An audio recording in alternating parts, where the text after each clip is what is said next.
on the top. Oh, hello everyone. Thank you for joining our first ever Tabadol Talk. So we are very excited to have Rana and Shima with us today. So the talk today will be on the topic of startup stem cells and STEM education. And I will first introduce Dr. Shima Barakat.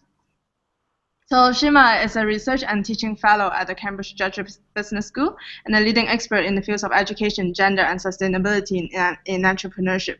She has advised numerous organizations on startup and development issues and founded a company in the UK and 2 social enterprises in the US and Egypt.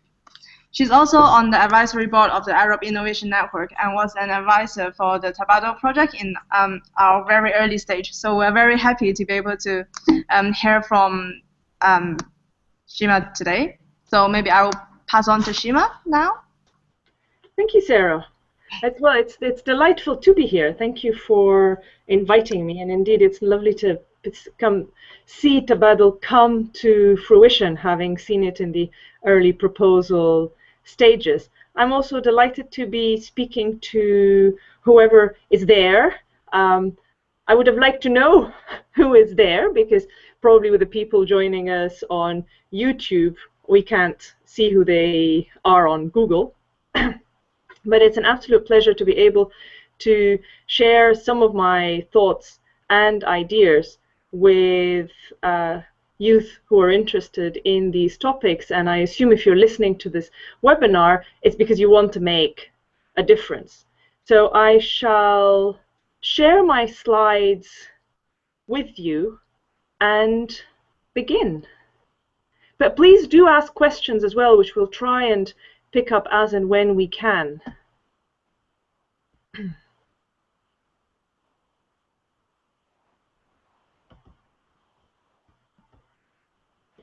So I thought I'd speak to you very much from my own experience about engineering, sustainability, and startups.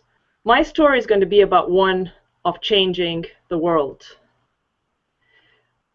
So if we're going to talk about startups and entrepreneurship, I thought we'd better start with a couple of definitions.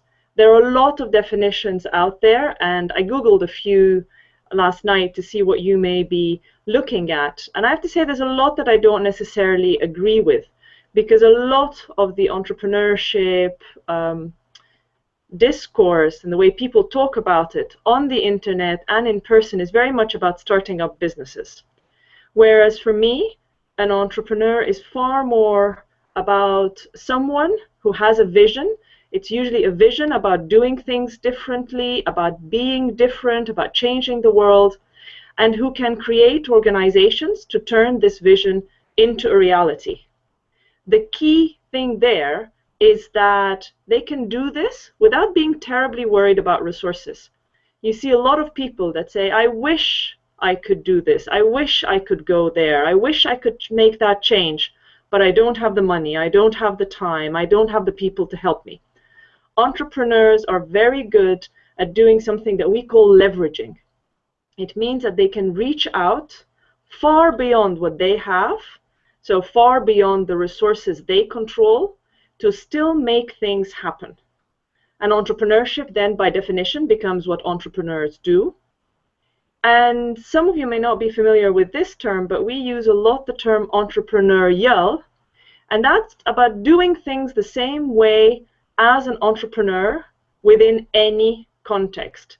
So academia, the public sector, social spheres, community. So it's just about being able to do the same things as entrepreneurs, but maybe with some limitations or some context-specific boundaries. Now let me start you off by saying, okay, there are things that are happening in the world. Whether you agree that they are worse or better now, I think we can all agree that the world faces huge problems. Infrastructure, social conflict, deforestation, food issues, pollution, it's all, name it, it's out there.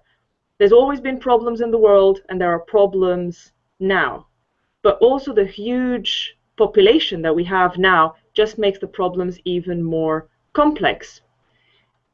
And one of the things that we posit is that entrepreneurship can go a long way to solving these problems, because remember, we talked about entrepreneurship being about realizing visions for a better world and doing things differently without necessarily considering too much the resources. So these are people that make change. That has come along with an economic and a social shift. We no longer have jobs for life. People are encouraged to employ themselves, and small business is the primary employer. This 99.9% is the UK statistic. It's just as much, if not more, across the world. However, it comes with a stereotype as well. And you think, okay, there's a high status, it's aspirational. For a while it was, oh, nobody wanted to be an entrepreneur. And I know growing up I would hear, oh, Ahmed wasn't good enough to get a job in a corporate world, so he set up his own business. Whereas now it's very much, oh, Shireen got a 90% in her undergraduate, went into engineering, and now has her own company. So it's becoming much more actively encouraged, it's rewarded, but there are issues around the stereotype, which is very much male dominated. In many times it's a bit like a fictional character. You're out to conquer, you'll work all hours, you'll lose your friends, you'll get divorced, you'll probably take a loan on your house and lose that, and your kids will hate you, which is an image that a lot of people might not necessarily want to embrace. So there's a tension between the two. There's a potential to alienate, particularly groups like women, who have a big potential to contribute to the economy, but might not actually identify with the stereotype.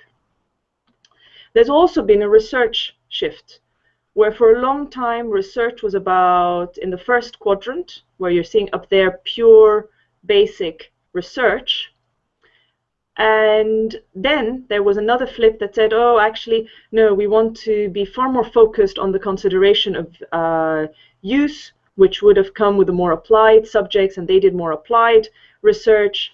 But now we see that top right-hand corner, which is becoming labeled inspired research, where we're looking to push the boundaries of knowledge and at the same time think, how is this going to make an impact? How is this going to change the world? How is this going to change people's lives? Is it going to make anybody's life better? Is it going to cure a disease? Is it going to make us more connected? Is it going to bring us closer to each other? So there's a lot more about impact, routes to impact. How do we get to this impact, which is where entrepreneurship comes in. And another concept that you may have come across, which is commercialization, is how do we take ideas from the brains of people, from within research institutions, universities, labs, and so on, out to actually get to the masses, community, and society. And so that idea of commercialization is about, you have ideas, and ideas can come from many different places. You can have them from your family business that's trying to do something different. It can be you've spotted a problem in society, personal experiences you're having, or you could be based within a research group. You're doing research. It's your own, each other's, it's within industry, within university, but it's all about you're working on that research and things come out. Sometimes you have the results that are expected, and sometimes the results are unexpected. Sometimes even your research, because an experiment doesn't work, you have to do something different, you discover something new.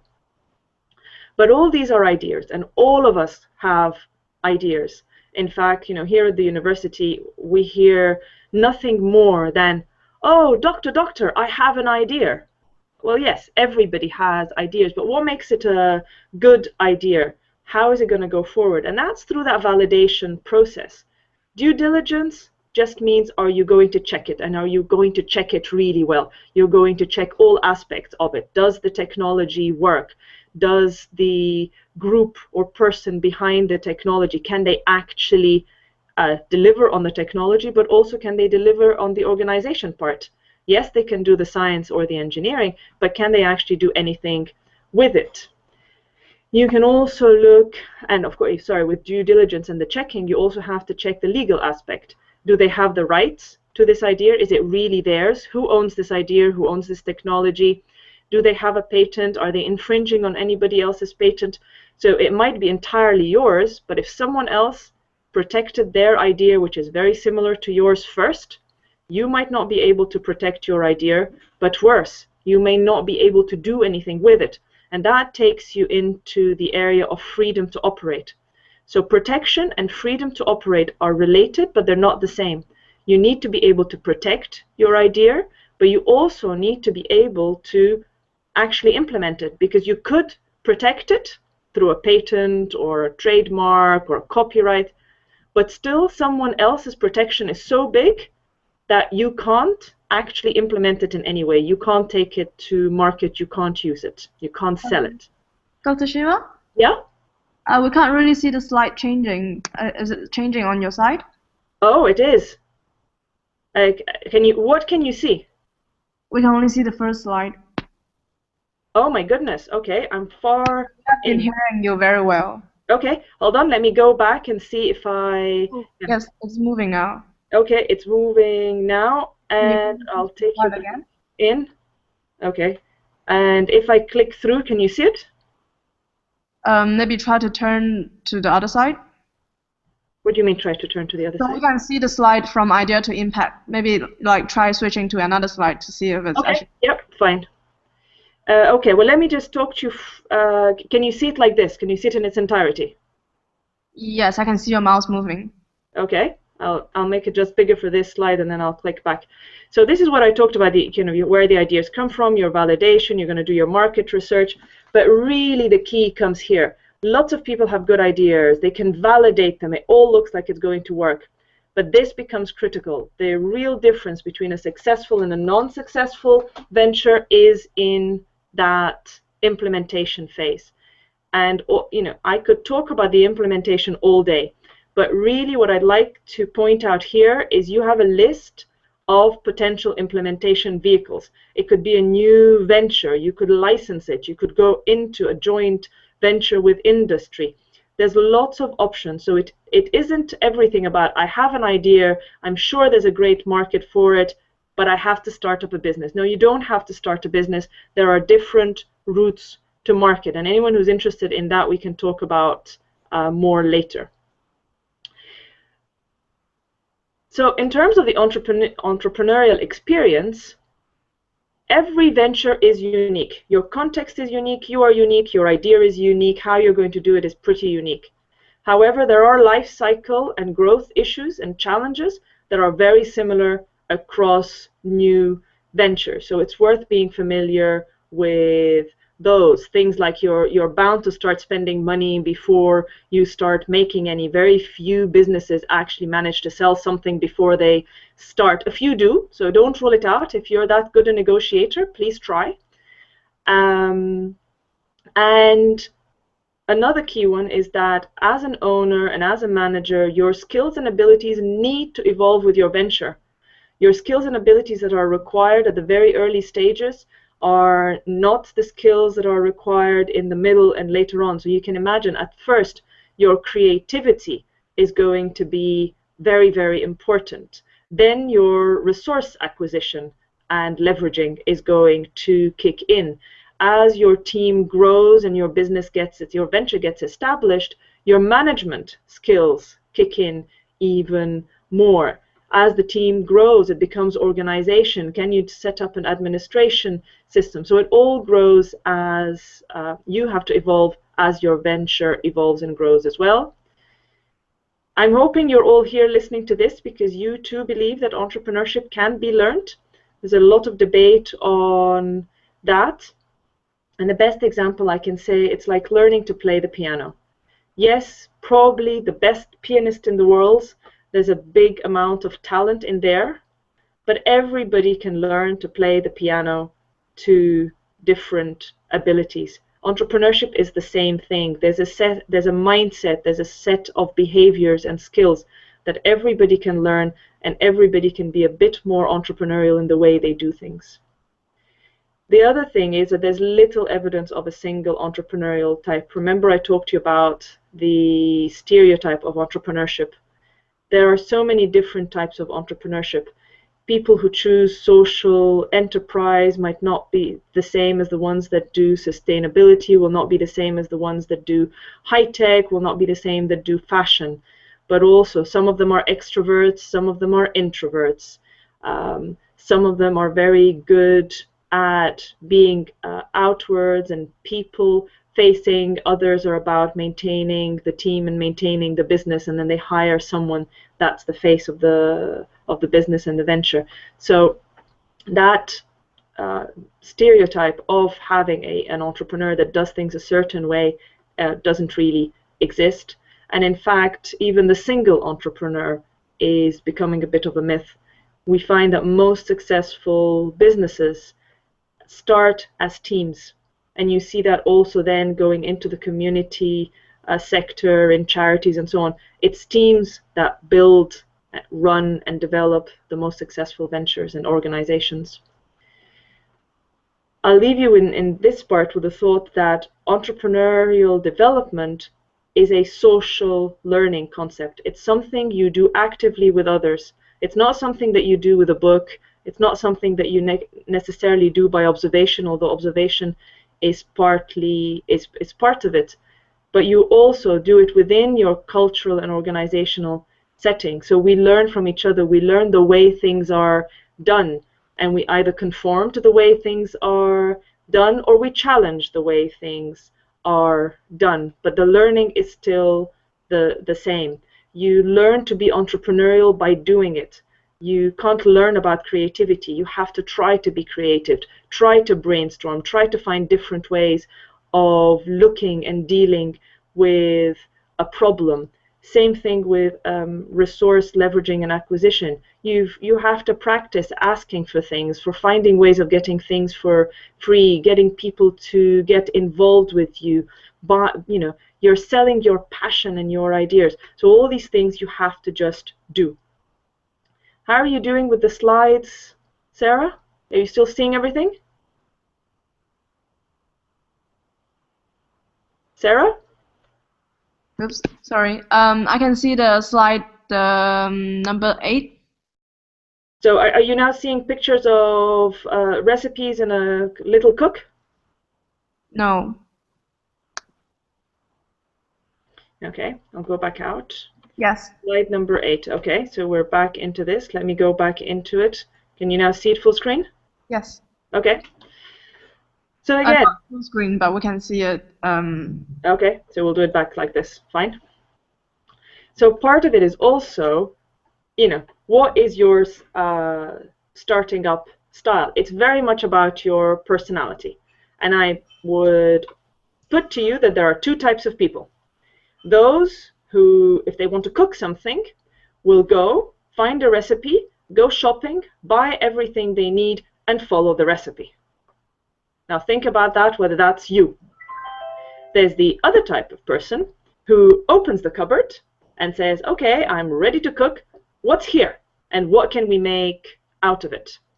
And those 2 types are the formula people or causation people. You follow a pattern, something happens and something else happens, and you plan and you see where you're going. It's all very structured and controlled.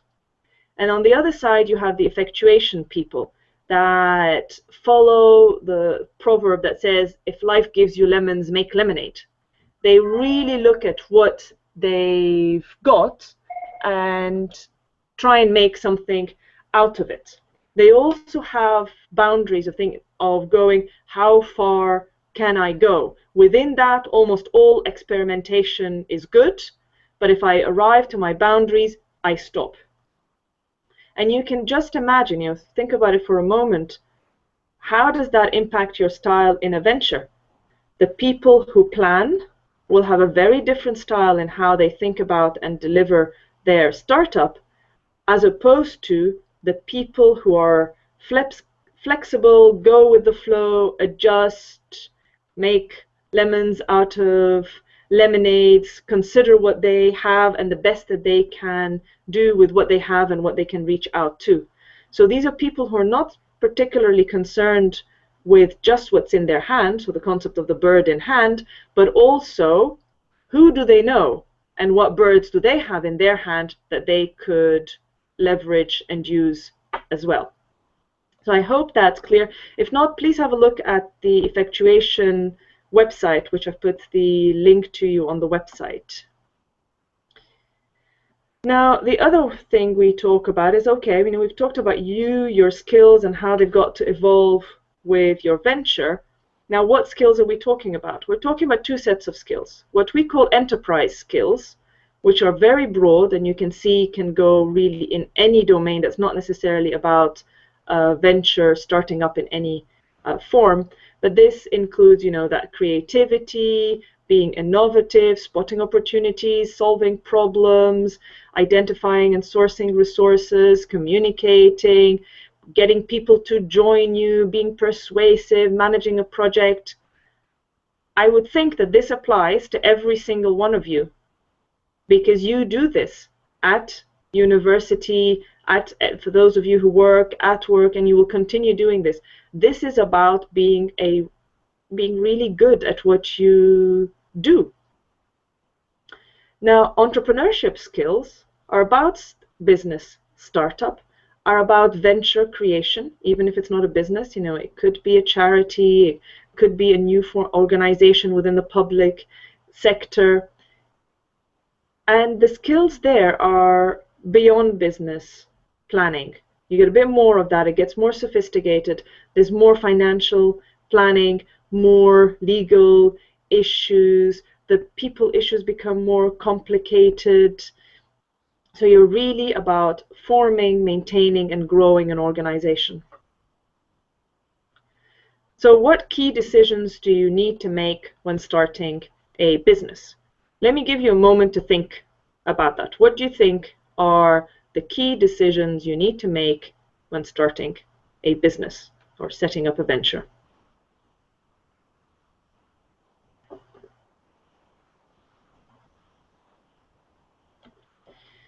Here are some things that I've come up with.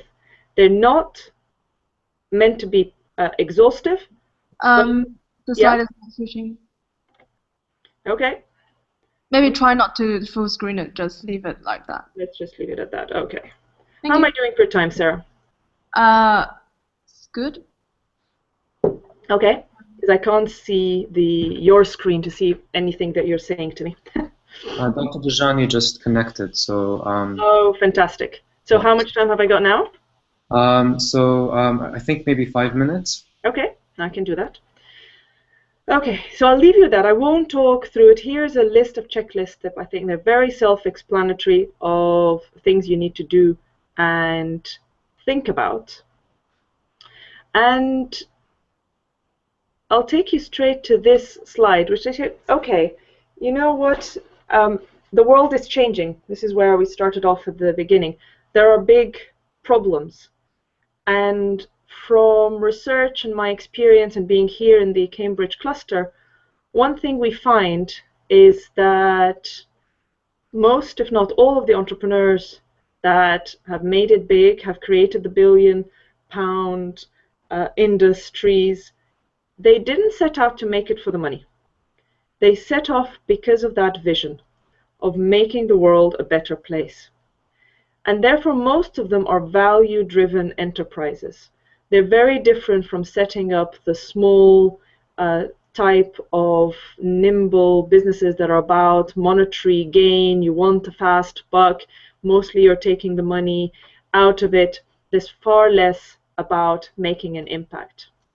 Now, value-driven enterprises are slightly more challenging than a purely commercial enterprise or venture.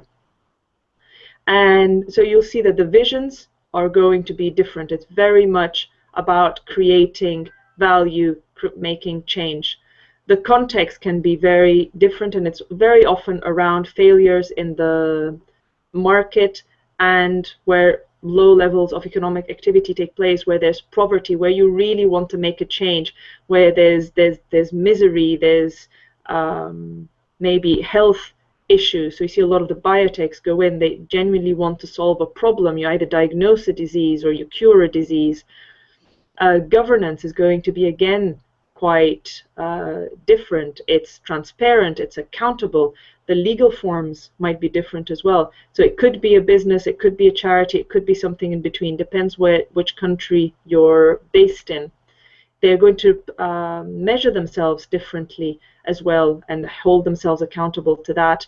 And the way they mobilize resources is also likely to be different. There's far more passion, people buying in. If they're a charity, they might raise funds, but they mobilize communities as well as form communities.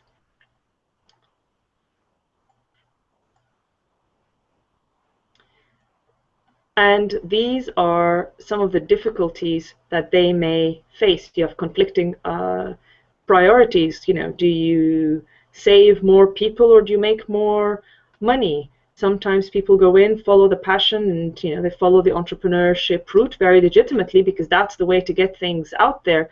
But actually, their organizational business experience is not that extensive, and they've got to catch up very quickly. They rely on indirect customers. You may be curing HIV in Africa, but actually it's not the sick people you're selling to. Whether it's the NGOs or governments or doctors, someone else is buying your product, so your customer is not your consumer.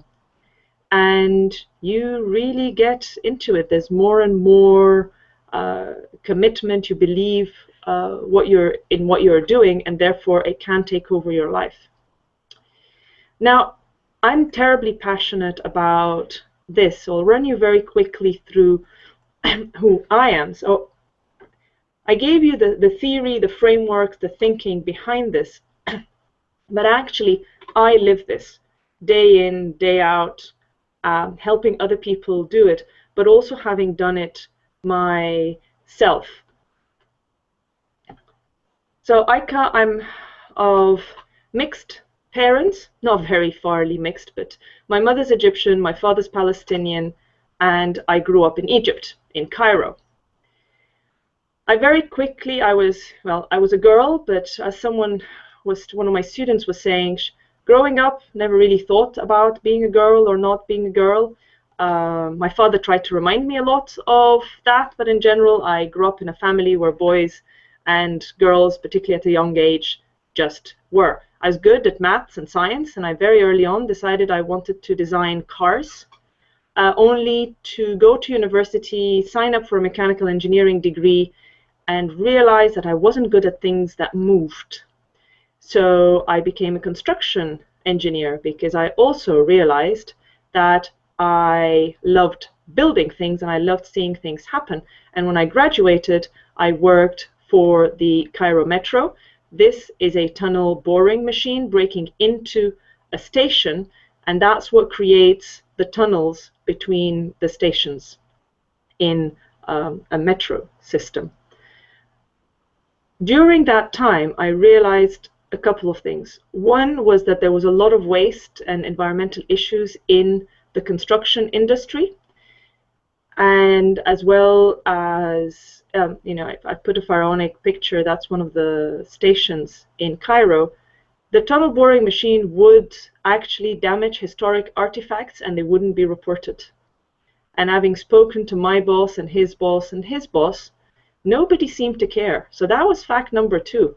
There are lots of issues in business, but they didn't always care. So I wondered what made them care. And I came to this conclusion that there were different ways of actually juggling people, planet, and profits. You could either be on the right-hand side here, where you're saying they're like 3 crystal balls and you're trying to juggle them, but it gives the people the impression that you can actually let one drop if you're doing the other 2 and so on. Whereas there was this model, which was less common, but that says we're all bounded by a natural environment. We live on this planet, we only have this planet, we only have the resources that are on this planet. We all live within societies, which we want to maintain, protect, help flourish. And within that, there's the economy. And within that economy, there are so many opportunities for profitable ventures, profitable businesses, that we didn't actually need to choose as we did in the other model.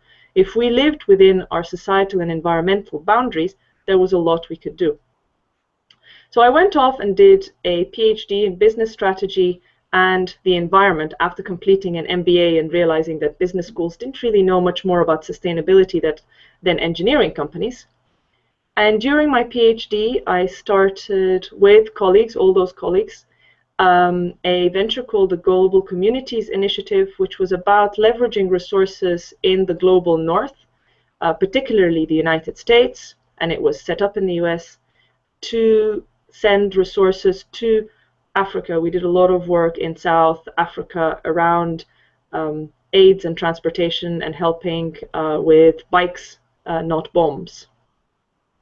I'm now starting to zoom through because I think I'm getting very close to my 5 minutes. But also during my PhD, I got together with some of my university friends and set up Nahdat al-Mahrusa in Egypt, which some of you may know. It is now the largest social enterprise incubator in the Middle East. And that was very much for the express purpose of reversing the brain drain, recognizing that there are some very smart Egyptians in this particular context abroad with foreign degrees that had been well educated, well trained, and had a lot to give back to develop the country. So again, please have a look. I've put the link for you. Some of you may find that useful. You can get involved. At the end of my PhD, I got married, which is always an interesting thing. Suddenly your family spheres expands, and we moved to Manchester, where my husband and I and a senior colleague set up Value and Enterprise, which was is a business for making businesses more responsible, more sustainable. And I will wrap up. One of the things I'd like to say about the company is that one of the things you'll find as you set up ventures is they don't always end up doing what you set out to do. In fact, all the organizations I've been involved in have not, and most entrepreneurs that you will speak to will say the same. You start up thinking that you're going to be serving a certain customer, certain need, and you usually end up doing something else. So now we work with a lot of foreign aid agencies and governments and small and medium enterprises in that same sphere, whereas we always thought our main customer would be the corporate world. And here is where I am. Please take a look. The Center for Entrepreneurial Learning at Cambridge offers a lot of free resources as well as programs that you can join. There are tens and hundreds actually of videos a la TED on our website and podcast and so on. Hopefully that will be of use to you. Please also feel free to connect with me directly if I can be of any help. So I'll leave you with my contact details. And with that, I thank you for listening. Thank you very much. Thank you. Thank you very much, Dr. Barakat. We're going to take some questions for you. But we also just want to test Dr. Dajani's mic before we do that. So Dr. Dajani, can you just speak? Or okay, so we can't hear you, Dr. Dajani. So while we sort out the mic for Dr. Rana, we're going to take some questions for you, Dr. Barakat, because I know you have to rush off soon. So Sarah is going to curate the question and answer. Dr. Rana, I'm going to speak to you on chat, so we'll communicate on that. Okay, so I will read out some questions that people have posted on Facebook. Okay. So what do you think is the main obstacle stopping the youth to become entrepreneurs, and what is the difference in the education system in the West and also in the Middle East that kind of affect these? Okay. Yeah, did you get cut off or was there a rest of that question? No. That was it. Okay. This is a question trying to get me into trouble to make judgments on the education systems in the Middle East. There are some differences. I think and I wouldn't actually pitch it as East and West, because I may be based in England, but I go back regularly and I work in Egypt, and I'm still involved in Nahdat al-Mahrusa. So it isn't as different as you might think it is. The big issue is mindset. So whereas at the moment is not very different, maybe the education system here, particularly from what I see at university level, is very actively working at changing the mindset, and they're also looking at pushing back into schools. So there's young enterprise, and so really now people at school will also get a chance to get entrepreneurship training and thinking about it. So it's not about everybody setting up ventures when they're at school, but starting to maybe have a lemonade stand, being able to be in control of how they study, where they study, what they study. So I think giving children and young adults and adults the feeling that they are in control of their destiny. Then you hit the usual structural issues in our society where the legal system might not necessarily be supportive. I mean, an issue in Egypt is that if you go bankrupt, it's very serious. So that just adds to the level of risk that you're taking and that people are willing to take. But you can see, you know, post 2011 and all our issues and our revolution, whether you want to call it a revolution or something else, but since we've had all the changes, the youth and the people have been empowered, and it's been growing, and the ecosystem in Egypt is flourishing. It's nascent. We don't know where it's going, but my God, is it active?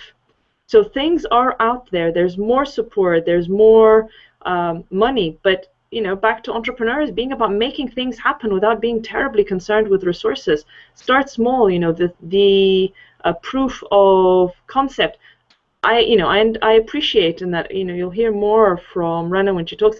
In biotech, that's not the same, but most of you, I'm assuming, are not setting up biotech companies, which are very reliant on large amounts of capital. But in our area, we are so lucky with the resources we have. We have sun, we have sea, we have sand, we have wind. And there's so much that we can do that I see being done in research labs here, but they struggle with the resources they have, the weather. We could become cutting edge and sustainable and lower tech, not necessarily low tech, but lower techs in the sustainability area. We could be solving the world's power issues, agriculture as well, new agricultural innovations. So there's a lot that we can do that's not very money intensive. Okay, thank you for that. So do you think, what do you think people can kind of do to like bring this culture forward? To bring the whole entrepreneurship culture, and also how to like encourage creativity and imagination and like inspire the youth to talk more about their passion? Yeah, I think that's the big thing. I think in the tiniest forms is try to be creative every day. I think as we get older, and in our cultures as well, we get pushed to be adults. We don't play so much. Even when you're in your late teens, the concept of play is less. We take ourselves very seriously. Letting go of that is already a good start. Get together with friends, have Lego challenges, do outdoor things, do more creative sport, you know, hiking and things, go on treasure hunts that just push you out of your daily life.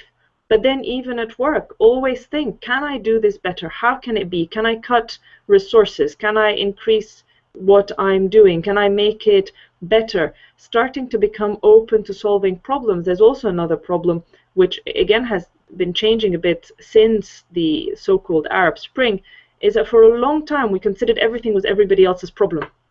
And if you start thinking, okay, I've spotted a problem, how can I solve it? Then that's starting to change the mentality. And if you've spotted a problem, probably your friends have as well, or even better, the people that you need to solve this problem with. And you can then start, you know, solving little problems, solving big problems, trying to also have the confidence that says, you know, I've done something. Even if you've just finished school, you have, you know, 13 years of learning from just school. You go into university, that's another 4 or 5 years. What can you do with all that? You've got the knowledge, you've got the skills, but you might need to practice.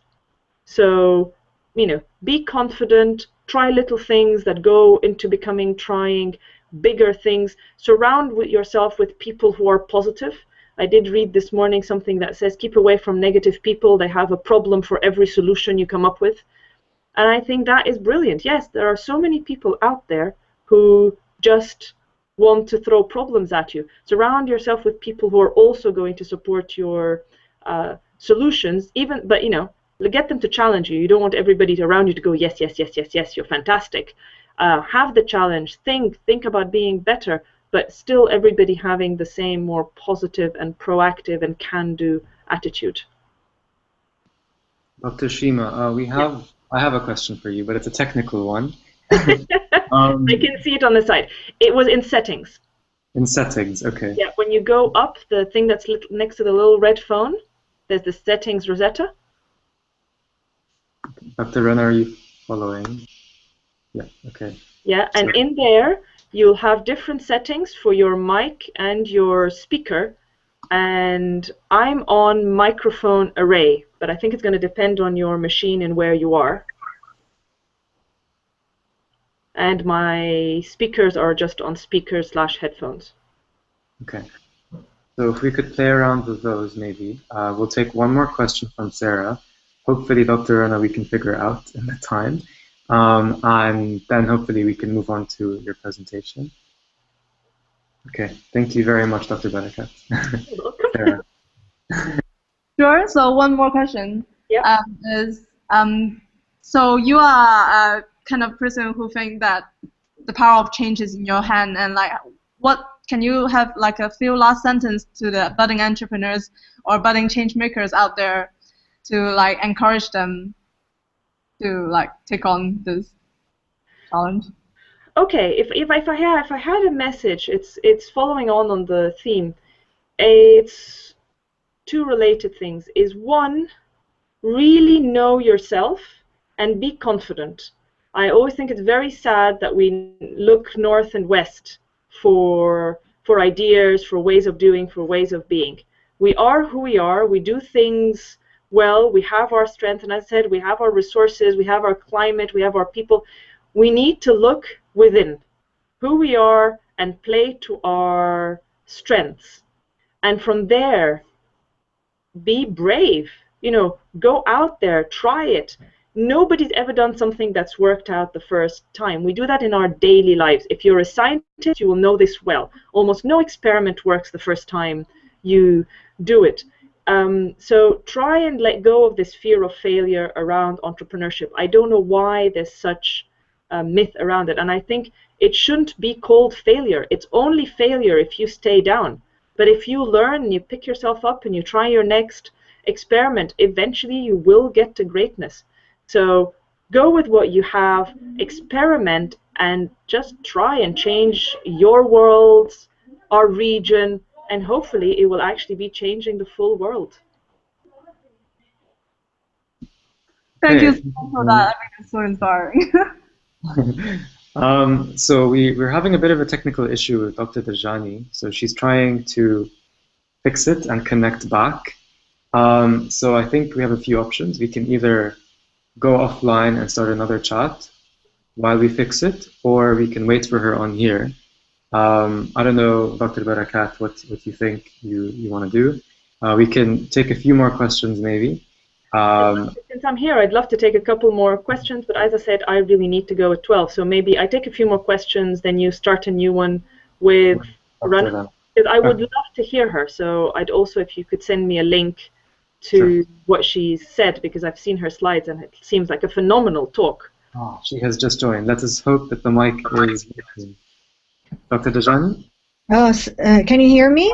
Oh, yes. Good. I shut down everything and reloaded everything. Great. Okay. So I think I'll quickly introduce you now, and then we'll start with your presentation just in time. Can I say bye to everybody? Of course, Dr. Barakat, yes. Thank you. And I look forward to seeing the recorded version. I was just saying, Rana, that with your slides, I'm so impressed. I was really looking forward to hearing this, but I have a meeting at 12, unfortunately. No problem. You'll hear it later. No problem. Thank you. I enjoyed listening to you too. Thank you very much. Thanks. Bye. Bye-bye. Thank you very much, Dr. Barakat. Thank you. Bye, Tabadol. Bye, world. Bye. So, Dr. Rana. Dr. Rana Dajani was formerly Director of Studies at the Hashemite University in Jordan, a visiting professor at the Yale Stem Cell Center, and is an Eisenhower Fellow and two-time Fulbright alumnus. And she was recently listed on an Arabian business publication as the 13th most powerful woman in the Arab world for her contributions to children literacy through her work through her NGO, We Love Reading. So a very inspiring figure. We're very proud to have her here with us today. And we're very excited to hear what she has to say. So Dr. Rana Dajani, over to you. Thank you. I'm trying to share my screen. Excuse me, just for a second. So it should be the second button on the left tab. So I shouldn't play my PowerPoint. Not yet. So if you screen share first, so on the screen now where you see us, if you go on the left tab, just move your mouse to the left tab on the side of the page, yes. And it's the second button, the green one. It says screen share. Okay, just a minute. I'm trying to minimize my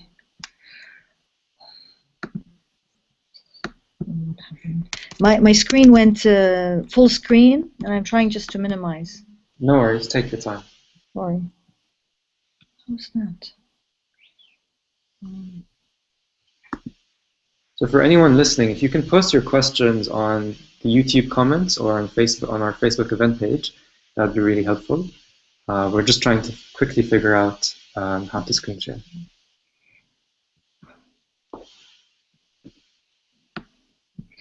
Okay.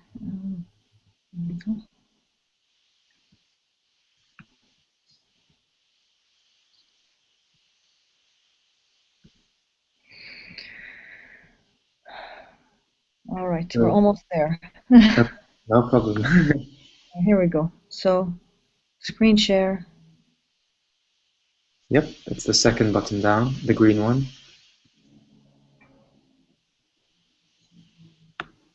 Oh, there we go. Right. And perfect. We can see your screen. I wouldn't go on full screen because we've had some issues when going on full screen. So if you can leave it in this mode and then just flick through your slides this way. All right. So you can see it now because I don't know what you can see. Yes, we can see your screen. All right. All right. Bismillah ar-Rahman ar-Rahim. Welcome to everybody. And thank you for inviting me to be part of Tabadol. I think this is a great initiative, and I'm proud to be part of it. And hopefully this will be the beginning of a long relationship among all interested people all over the world to help and collaborate and share to make this world a better place. Along the theme of the exchange today, I chose to actually share a real-life experience as a way of you, everybody listening, and later and today, to actually share the experience and learn from real-life examples. And whenever I start, I say I wear 5 scarves, as you can see on the slide. First and foremost, I'm a mother of 4. I'm a scientist. I'm an educator. I'm a social entrepreneur, and most recently, I've been given the title of a feminist. And actually, this is it has a funny story to it. Last year in 2014, there was this list on the Muslim Arab Network, in a magazine in the UK, that announced the 20 most influential women Islamic scientists from the Islamic world in science. And so they sent me an email, and I was kind of excited.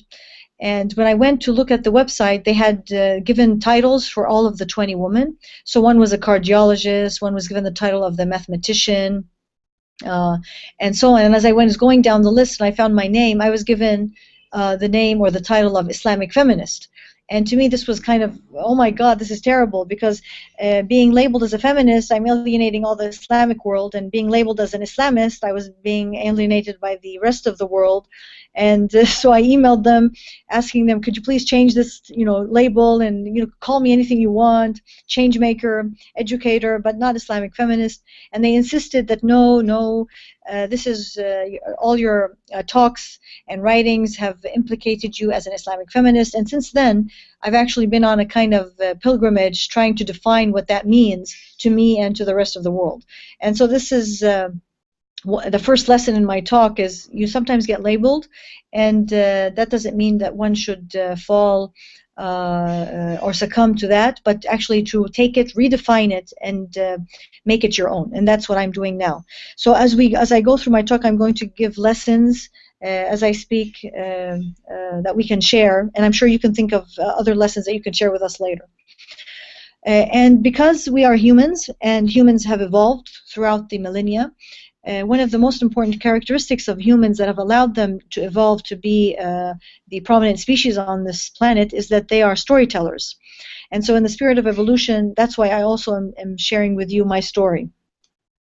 So I grew up reading a lot, and I think reading is very, very important for the creation of a very wide imagination, for thinking outside the box, for looking for other kinds of solutions, other ways of doing things by reading about other people and other cultures.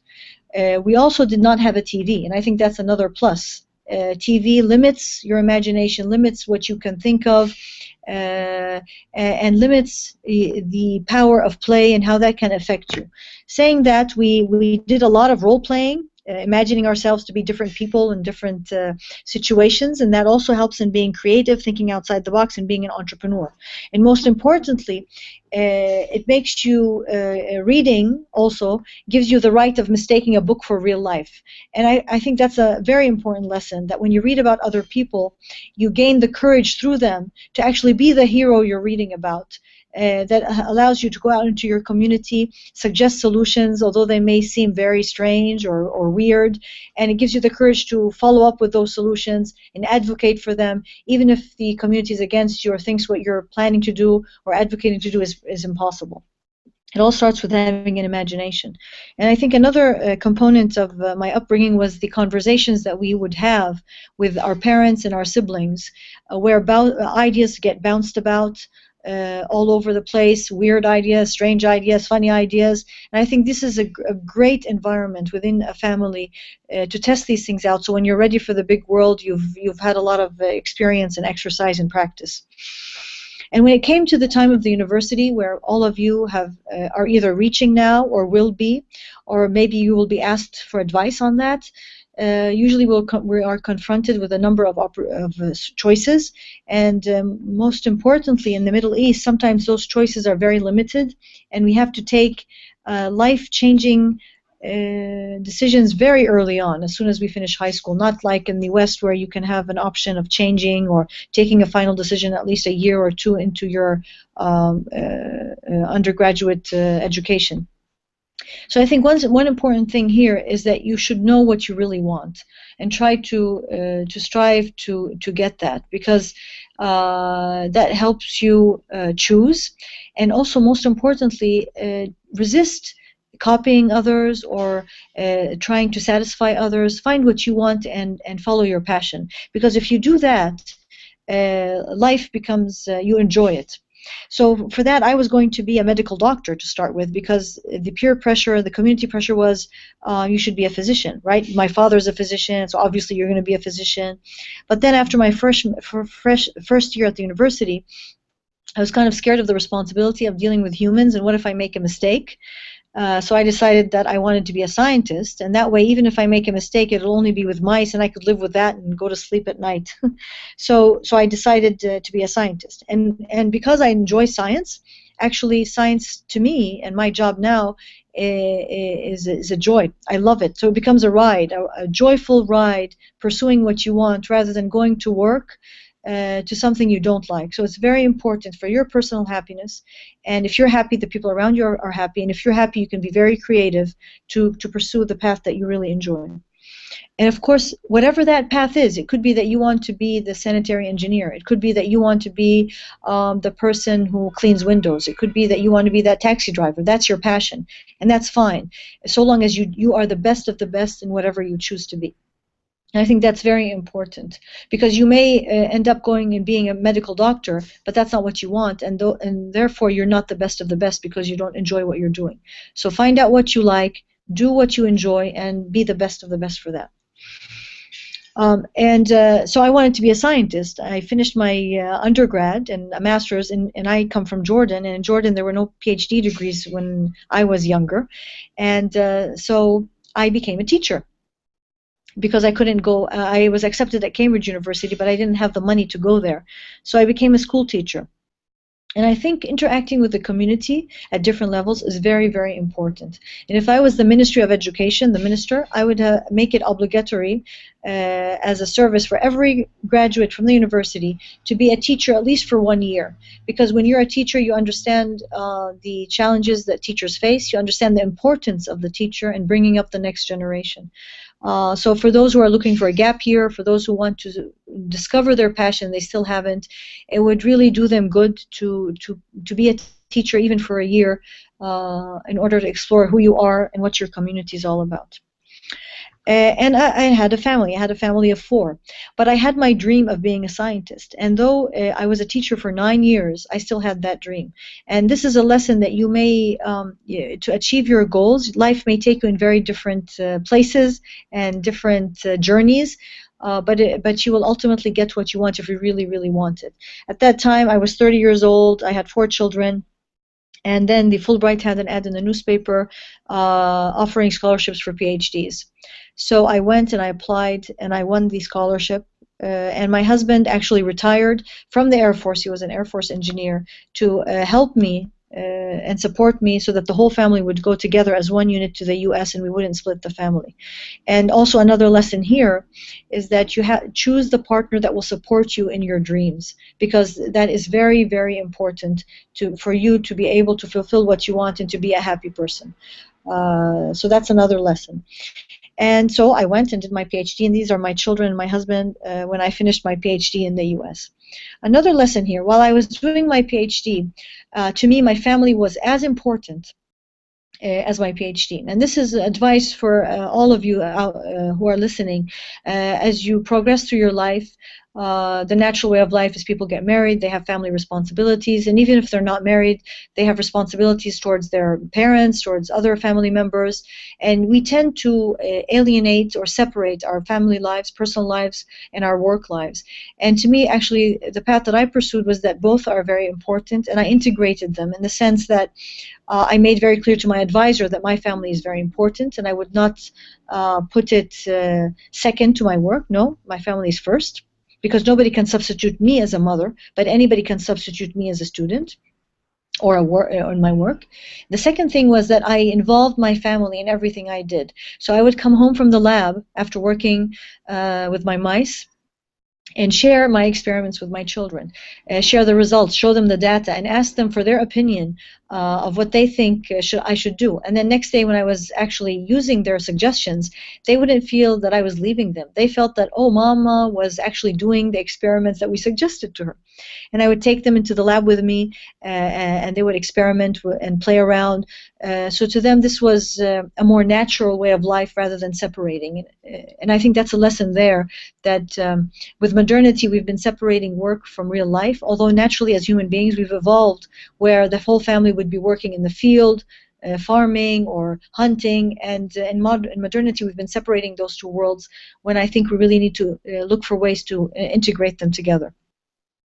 And also being older and pursuing my PhD, I think the maturity and the experience I gained in the first 10 years of my adulthood while being a mother and a parent and a teacher helped me in multitasking and planning and coordinating in a way that made me much more efficient in my PhD and much more efficient now in my work.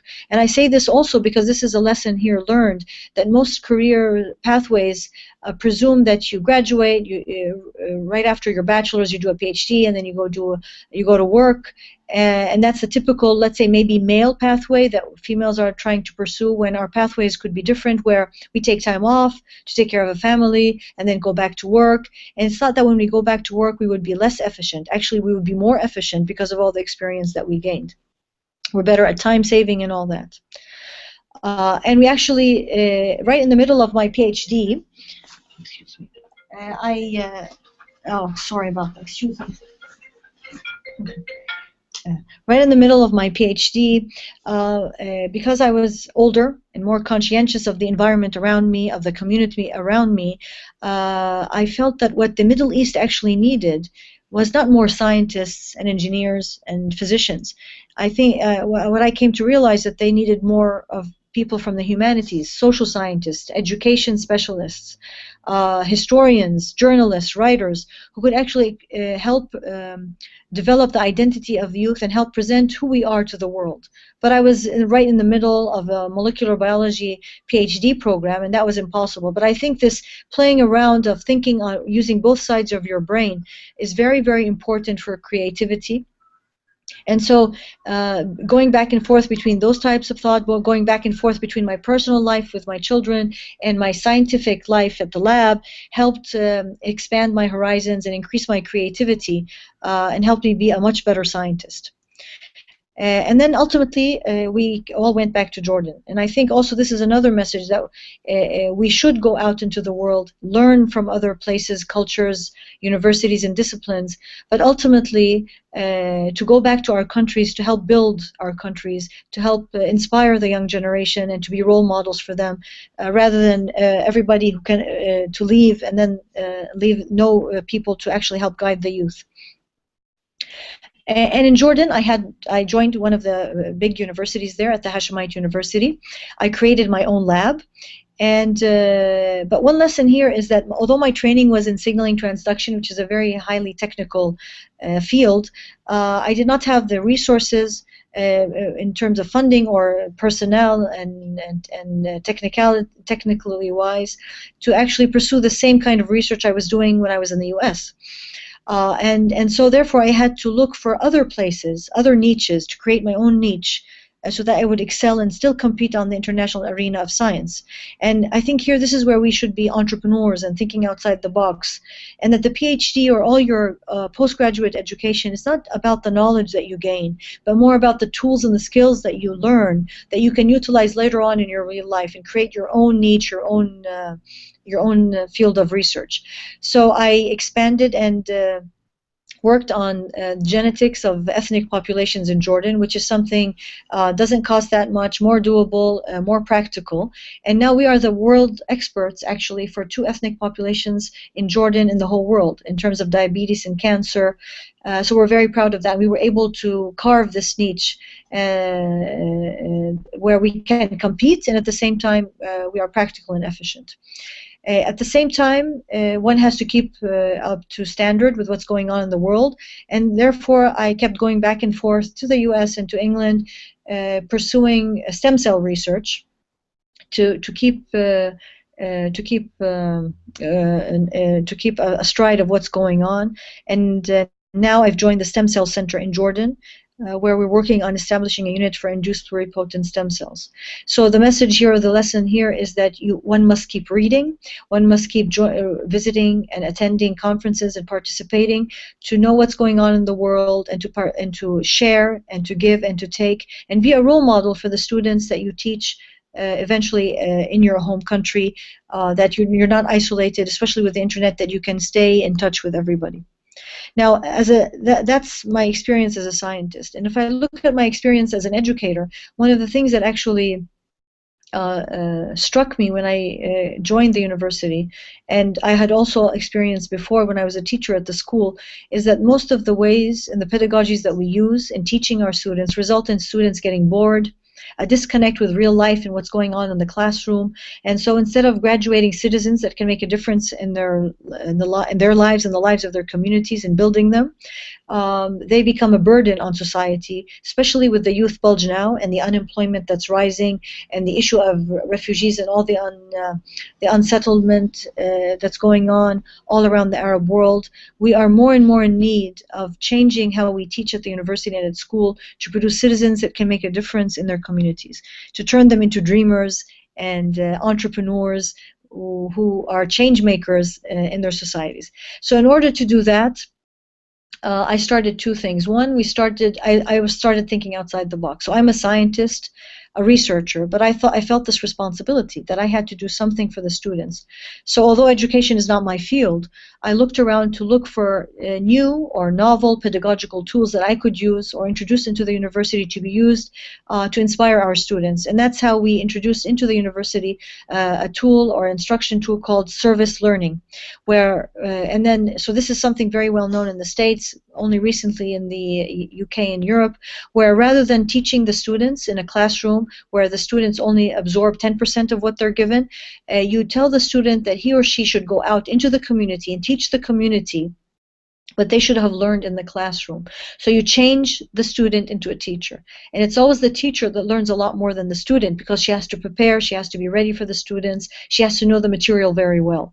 So in this way, our students find a connection between what they're learning and how that can be employed to help the community. So that's the learning part. And the service is with that knowledge that they're giving or teaching to the community, they're helping the community, whether it's tutoring, whether it's teaching housewives how to budget, whether it's collaborating with journalists on how to make not to plagiarize, checking on their news, conscientious of what they write in newspapers. I think all this helps in building a bridge of communication between scientists and society, and for society to appreciate the scientists, and for scientists to feel the responsibility that they hold towards society. So this is kind of like shifting education from teacher-centered to student-centered, and trying to understand what does the community need from the students, and teach those students those skills that they would need to serve the community. And we have been very successful. We were able single-handedly, actually, to get a grant of €1 million to set up a service learning center in Jordan, to change how we teach, to inspire our students. And here, this is a lesson learned. I'm a molecular biologist, but I got this grant, made sure that it was set up at the university, and then I resigned from being the director and gave the directorship to a person who is more qualified in education to actually carry this through. So you could be an entrepreneur. You could have that eye to identify problems and come up with solutions, and then you give it to the next person who is more efficient or more qualified to do it. And this is a call for all the scientists out there, whether they're students or professionals, to see how they can help their communities. Another observation I made, and all these observations comes from being a scientist. When you're a scientist, it's seeing what everybody sees, but thinking what nobody else has thought. So we came to realize that children in the Arab world don't read. They read for education, they read for religion, but they don't read for pleasure. And reading for pleasure is so important, as I indicated at the beginning of my talk, to build a huge imagination, to think up of solutions and get the courage to make a difference.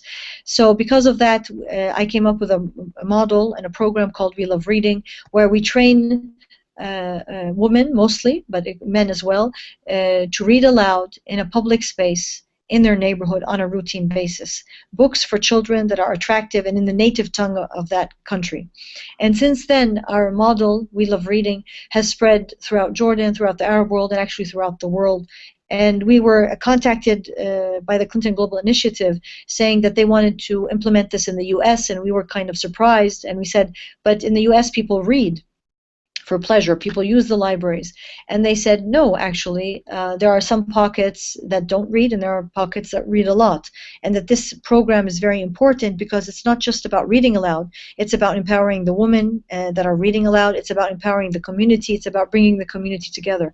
And so this is an example here, also another lesson learned, where we don't, usually we are used to the idea of importing ideas from the West into the East, that we should be proud, we should build our identity university, come up with solutions for our problems and challenges, and maybe they will be exported to other places in the world, just as We Love Reading has. And the program has actually spread, like I said, to other countries, to Uganda, to Mexico, to Bolivia, Argentina, and we are very proud. When I was in Cambridge last month, that the Peirce School in Cambridge is adopting it as a program for their sixth formers to actually implement in the local neighborhoods in Cambridge. So I'm going to go to the last part of my talk, which is talking about what are the challenges that face women in particular. I'm going to focus on women because the whole world is talking about women and what are the challenges that women face as entrepreneurs, as scientists, and more specifically maybe as women from the Middle East. As a lot of data has shown that if we look at women professionally, not just in the Arab world, but all across the world, the percentages of female scientists are pretty low. The percentages of females in senior positions, not just in science, but actually in all professions, is very low. And many scientists or many analysts have indicated that, oh, the reason is that women are not educated enough, specifically in the STEM fields. But if you look at the numbers, in Jordan, for example, we have the percentage of females having a bachelor's degree is actually 64%, master's 57%, and PhD 56%. So actually, and even in some particular fields of STEM, like in pharmacy faculty, we have 80% female. So, and then there was a study that was that the OECD done that the percentages of girls doing better than boys in math was actually in Qatar and UAE and in Jordan. So to me, this points to that the problem is not actually that we don't have enough girls educated, and that we're asking or we're looking in the wrong place. Because even if we look, as I have been introduced, that when you look at the list of the most powerful Arab women, you find scientists in the upper 20, number 12, number 11, and in earlier lists there were scientists in number 7. So people do respect scientists and do put importance to scientists. Then, so to me, then what is the problem? What is the question? And so from my research and trying to understand what an Islamic feminist means, I've come up with a few answers that I would like to share with you and hope that these would be lessons for others to learn, and I would be interested to listen to suggestions, criticisms, and ideas from people who are listening to this talk. So the hypothesis that I put forward to explain why we have less women in the workforce, not just in the Arab world, but actually all over the world, is that the workforce as we see it today was made, created, developed by men for men in the past 100 years. And as women fought for equality, which is very important, that women have equal rights to men in terms of education, in terms of ownership, in terms of finance, in terms of respect, in terms of politics and voting. That is very important, and we should be equal in that. But at the same time, there are some, in some areas we are different. And as a scientist, as a biologist, I can tell you that women and men are different biologically, not just phenotypically on the outside, but also on the inside. And this biological difference, as simple as we actually carry the fetus for 9 months, we are the ones that actually breastfeed our children, we are different than men. And therefore, I think what's happened is that in the fight for equality that started in the West in the last century, the meaning of equality took on a different meaning than it originally was intended. So yes, we need equality in certain areas, but we cannot be equal to men in the sense that they can also carry their fetus in their body, and because they don't have a womb, they do not breastfeed, and we do. So in these areas, I think women have roles that are different than men, and this is only biological, and this has happened through evolution, through millions of years of evolution, and we cannot now all of a sudden deny these facts and say that we are equal in that sense. So, for example, if we look at how the male framework of what a career is and what a job looks at and what success is like, men are usually don't take care of the family. They're not tired because they're actually pregnant. They don't have to leave work to breastfeed, so they're okay with working those long hours. But women are pregnant, they are going to take care of the children, they have to nurse the children, and so these are responsibilities that they hold because of their biology. Therefore, their career framework should look different. They should actually come up with their own career framework that fits their biology and what they want, and not what the male framework looks like. And I think with the whole attitude and the whole way that the world is going is pushing women to be more like men, more equal to men, in the sense that in order to be successful, we are using the definition of success that was put forward by men, meaning if we are successful, that means we are working long hours. If we are successful, that means we do not want to take care of our children, or we feel kind of shy to say, I want to go and take care of my child, or I want to go see my child take his first step, or I want to see my child go to school. And so we don't put any importance or value on taking care of the family or the children as a general trend. I know this is changing, but I think we need to emphasize it. And actually what really shocked me and many, many people around the world is that the offer by certain companies to freeze women's eggs while they're still working until they finish their career, and then they can go have children. This is not biology. This is trying to change something that took millions of years of evolution. And I think this is only treating women unequally by trying to make them into men or forcing them into men, rather than being proud of who they are. Because we are different in that sense. And so what I call is that we are unique as females, and we should call for our own framework rather than molding ourselves or fitting ourselves into the framework that men developed for men. We should make our own framework that we feel comfortable with, that we feel caters to who we are biologically, and I think that way we will succeed to make our own definition of success. And I think in that way the numbers of women in work will change. Because if we don't do that, we'll still have less females in the workforce, because females don't join the workforce, not because they're not educated, not because the workforce is not friendly to them. It's because they do not want to be in that kind of framework. Otherwise, we will keep on struggling, trying to make a balance between our personal lives and our professional lives. And as solutions, we either don't get married, or the age of marriage is being pushed further and further, or we opt out not to have children because we are only succumbing to one framework of success. And therefore, when we choose as females to take care of our children, we put that as a priority, it is frowned upon, or we're not serious.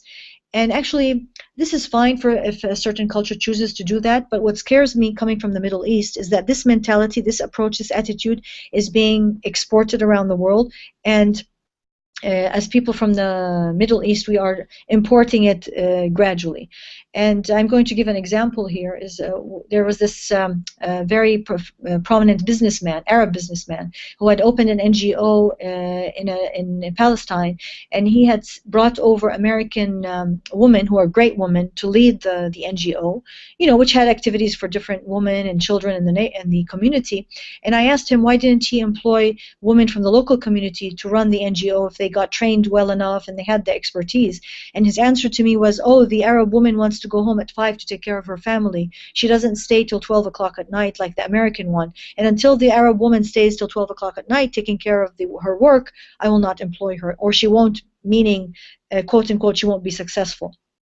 To me, this was very scary, because before 200, 300, 400 years ago, women were okay, living happily in the Middle East. They had their problems. I don't say that anything is perfect, but they were following their own culture, their own tradition, their own religion, and everything was okay.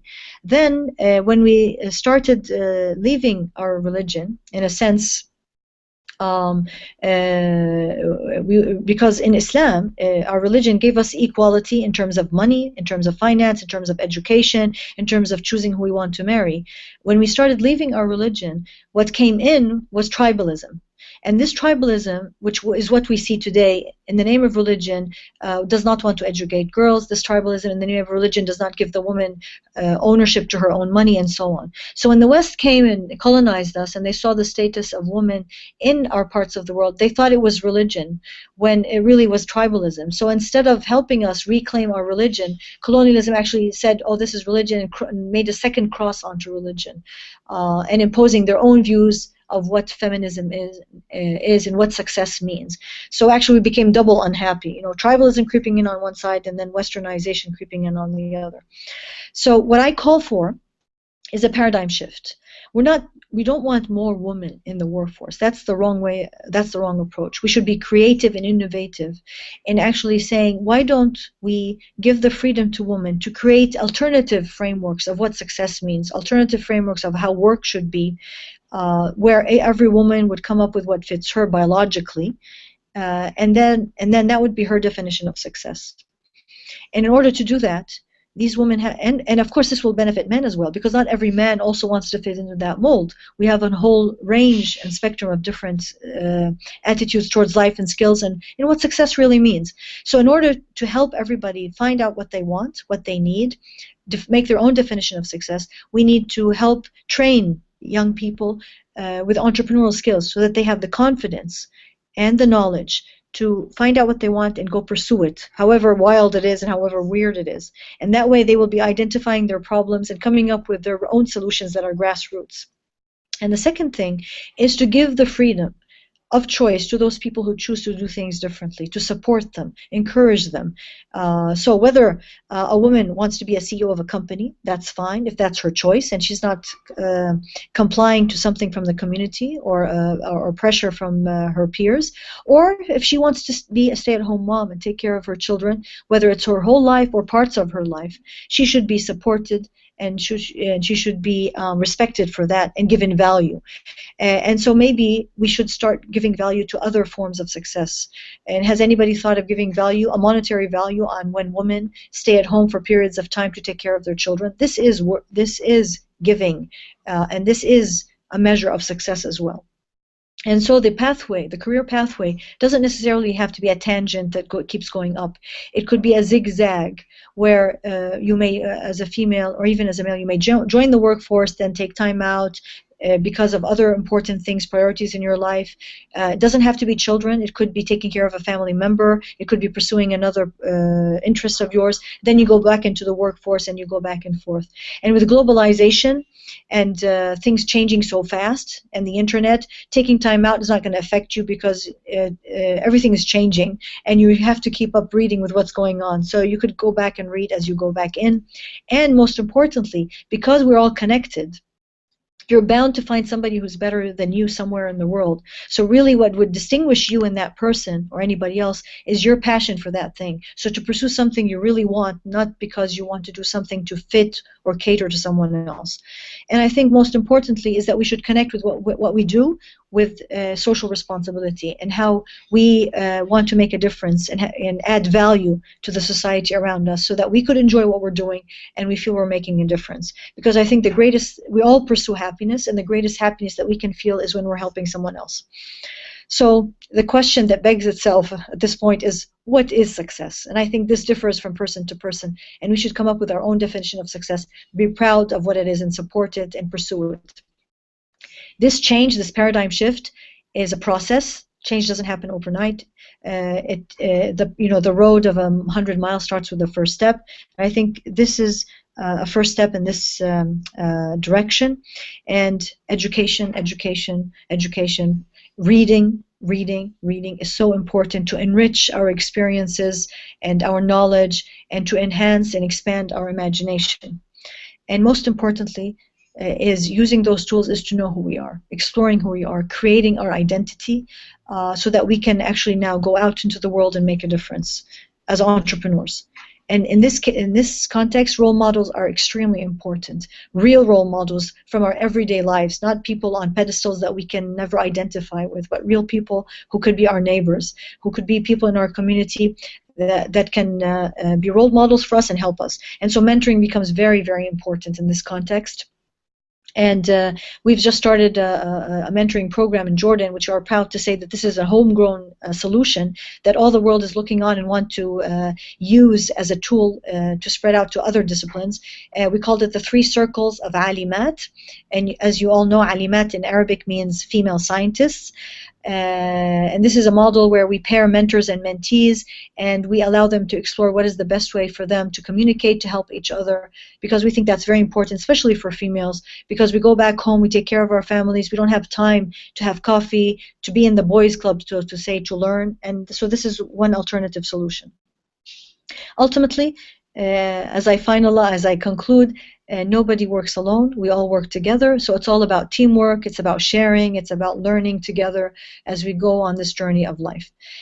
And my last piece of advice is everyone is special and everyone has something to give. And there's a hadith by Prophet Muhammad says, do not belittle any good deed. One little thing you do will have a huge impact one day down the road.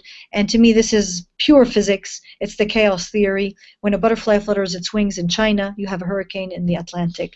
So I believe that every person is a butterfly fluttering their wings in their little circle, and that effect will go beyond who they are and what they are to help others.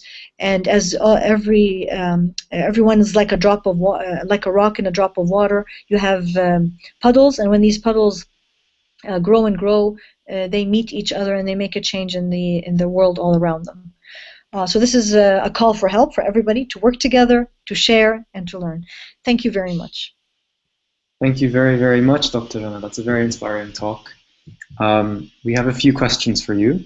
So we have a question from Adib Othman, and he's asking, in your opinion, what are the main factors for youth unemployment in the Middle East?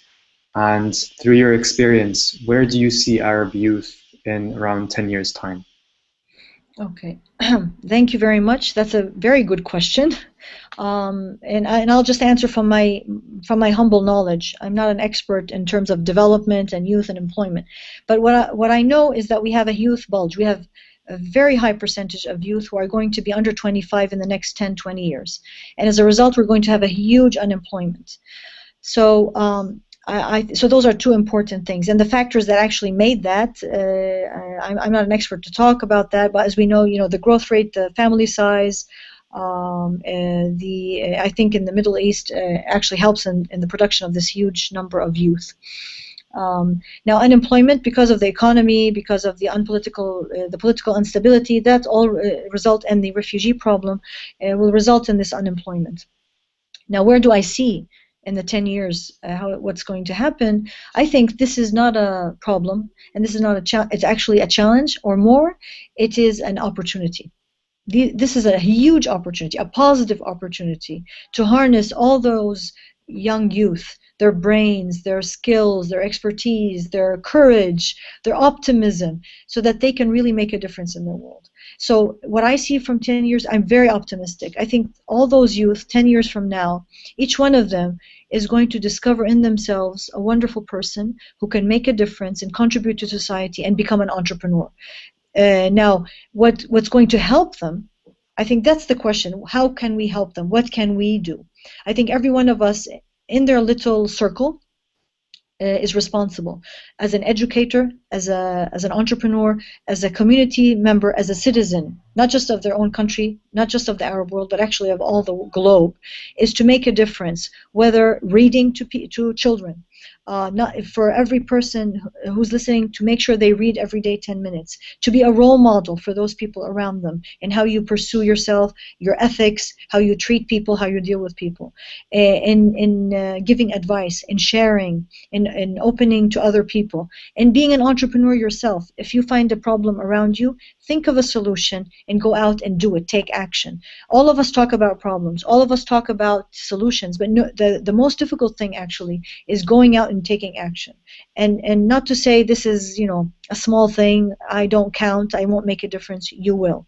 And I think if everybody one of us does that, in 10 years, I see a whole new world where it's a better world than the one we're living today. But we need to keep in mind that change takes a long time, and so it will be better, but it takes time. And what counts is the effort. And we shouldn't look at the consequences. We should look at the effort of what we're doing today. Great, thank you very much. We have another question for you. Someone has been doing their research, so they're saying that you mentioned in a previous interview that people in the Middle East are adopting Western perspectives, views, and history in analyzing the issue of science, and that the approach is flawed and biased. So his question is, what do you think is the Arabic perspective, and how is it different from the West? And how do you think we can encourage it? Oh, okay. That's a loaded question. Yes, it is. So this is my take on things. It's a general question as well. So I'm going to give Yeah. a general answer as a trend. So and if I understand correctly that question, that was actually mentioned in the context of evolution, in a sense. So I think that, and in the context of science, if we look at the history of science in the Islamic civilization, especially in the golden and the epic when it was at its prime, we had uh, scientific discoveries, we had science actually going on in the proper way, scientific thinking, scientific methodology, meaning observations, hypotheses, coming up with experiments and all that. And I think that came and that developed because we understood our religion in the right way, which calls us to pursue the scientific method, which calls us to question and use our mind and be critical of everything around us, and that has nothing to do with our beliefs. And that religion, to us, is a way of life on how we treat our fellow humans, and that's where it stops. And then science is about exploring the world and understanding or trying to explain how it works. So separating those two. And what happened in the past 200 years is that we have, for multiple reasons, and I'm not going to go into that, and it's not my field either, but ultimately the result was we misunderstood our religion. We don't understand it the proper way. Therefore, because of that, our lack of understanding of religion in the right way, all our attitudes towards other disciplines in life has changed. So how we pursue science, how we pursue other worldly things have changed accordingly. And because we don't have, we had a wrong way of looking at science, a wrong way of looking at the world, because we are misunderstanding religion, something had to come into this vacuum that made sense. And what came into this vacuum was the Western way of looking at the world, at life, at science, whatever you want. And we adopted that. And the example is also women. I talked about women having their own problems in the Arab Islamic world. But what happened when we lost our identity as Muslims and we lost what Islam means, meaning giving the right of a woman to go to school, giving the right of the woman to have her own money, we lost that.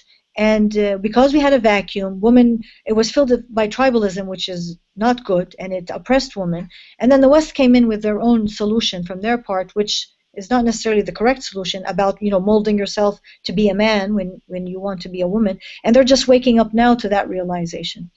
So the Arab attitude or the Muslim attitude is something we should re-explore. I don't have the answer what it is now, because today is different from 500 years ago. We don't want to adopt what was going on 500 years ago, because that's not right. What we should do now is revisit all who we are in terms of identity. What is religion? What is Islam? And I'm talking about Islam because it's the majority of the Arab world. To redefine it, revolutionize it, to fit who we are today, the context of who we are today. And actually, this is part of religion. Religion calls us to make ijtihad, to look at everything, reinterpret it in the light, in the context of where we're living. And we should do that. And I think when we do that, we can answer that question. And of course, it's not one person who's going to answer that question. This is groups of people who work together in committees, in different disciplines, having different stakeholders to try to address all these issues and come up with a whole new way and attitude of looking at who we are and the world. Thank you. We have two more questions. So this question is from Samih Asfour, and he is asking, so you said there's a big focus on STEM in the Middle East already. So why continue to focus on STEM education? How can we kind of continue to advance STEM education in the Middle East? Okay, that's a good question as well. So you're absolutely true. The focus is STEM and more STEM and more STEM. And not just more STEM, moving from the basic, which we haven't really yet established very well, into the application of STEM, which is even moving a step further. And personally, I think STEM is very, very important. We need it. But we need it, before we start looking for applications, we need to really establish a good base of basic science in order to jump to the application. But more important than both of those, basic science and application, is we need to focus on the other half of who we are, which is the humanities. I think one of the reasons we have lost our identity is that we have been focusing only on science. What weaves the fabric of society are the humanities, meaning the social sciences, history, writing, language, philosophy. We are not teaching those disciplines, and for those disciplines that are present, they are very, very weak. I know there are good people there, but they are rare compared to the STEM fields.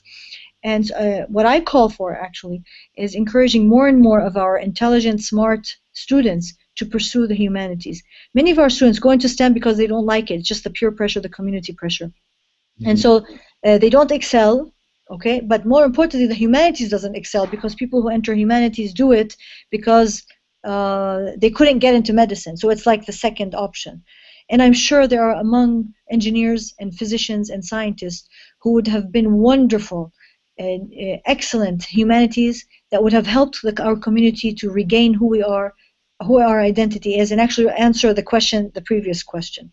So I would call for not so much STEM as much as allow people to choose what they want and pursue it. So if they want STEM, let them go to STEM, but if they want something else, to support them in what they do. And actually, since I hope who are listening are a young generation, I call for a fellowship for those who graduate from high school with extremely high marks, to give them an option to pursue something other than medicine and engineering if they want to go into humanities, and to go into there, support them, and slowly we will turn the tide so we have an equal representation of great people for both sides of our brains. Great, thank you very, very much, Dr. Rana. Just as a closing note, if you have any kind of last advice or notes to the listeners, anyone tuning in or watching the video later on, just in closing. Okay. I would just like to share, first of all, that anything I've said is my personal opinion. It may be right, it may be wrong. It's an effort in that direction. It's part of the journey, because as we pursue our journey in this life, it's all about discovery, trying to analyze and understand what's going on around us. We may err, and we may do it right once or err another, but it's all about helping each other, advising each other, learning from each other. So I encourage anybody who has similar or different or conflicting ideas to share those with me so I can learn as well and I can grow.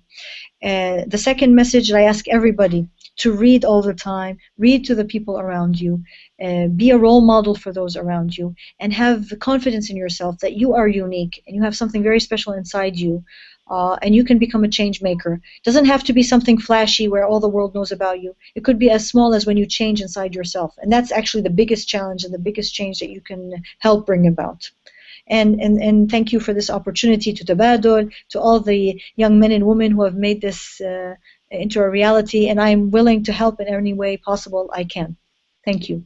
Thank you very, very much, Dr. Rana Dajani. That was a truly inspiring talk. I found it very inspiring. I hope everyone listening found it very inspiring as well. Just as a quick reminder, this video is recorded and will be live on the same link. And just again, a very big thank you to you, Dr. Dajani, for joining us for a very inspiring talk. I'm sure we will continue to collaborate in the future. And Dr. Barakat's no longer with us, but again, if she's watching this, thank you again for joining us. Sarah, I don't know if you have anything else to add. No, I just want to say a big thank you to both of you. It's very inspiring to hear from you, and we hope that in the future, all of us are change makers. Inshallah, I hope so. Inshallah, yeah. Yeah, thank you very, very much. Tom, I think we are ready to go offline soon. And yeah, thank you very much for watching, everyone. Take care, Dr.